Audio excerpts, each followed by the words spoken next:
Төлдің де төресі бар. Адам жақсы мінезді қайдан үйренем демесе керек. Түйе деген малдан ғибрат алу керек. Түйе сондай зор биіктігін ойына алмай, бір тышқанның құйрығына байлап қоя берсе, еріп жүре береді. Өзі 40 күн шөлге шыдайды. Көзіне көрінгенді қорек қылып, еш нәрсені талғамай жеп, қанағат қылып жүре береді.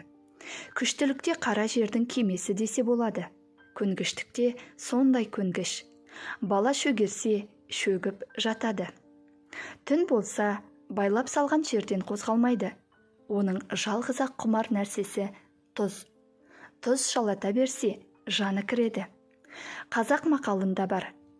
Түйе тұзға тоқтайды, жігіт қызға тоқтайды. Енді бір мақал. Тұз десе, түйе тоқтайды, төркін десе, қыз тоқтайды деген. Жуастықта қойдан қоңыр болу керек. Біздің қазақ жұрты һәм мақтаған адамын қойдай қоңыр деп сөйлейді. Қойда жуастық мінез бар. Сол себептен басқа хайуандардан қасиеттілігі болды. Ешкі егіз табады, ит 8 табады, шошқа 9 табады. Мұнан да көп табатыны бар. Қасқыр қанша күшіктейді, түлкі, қарсақ, мысық әрқайсысы қаншама бала табады. Қой жылына жалғыз-ақ қозы табады.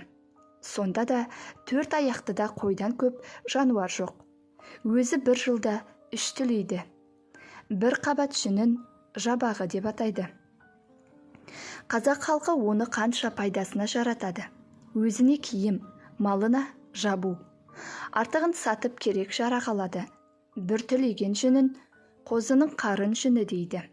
Онан текемет басып, қызға жасау қылады. Үй ішіне төсеніш қылады. Ақ жүнінен әппақ киіз басып, түс киіз жасайды. 3-ші түлегенін күзем жүні дейді. Қанша киіздер басып, онымен керек жабдықтарының бәрін бітіреді. Жаз отыратұғын текемет, тысқы төсеніштері мен қысқы үйінің астына төсейтұғын төсеніші.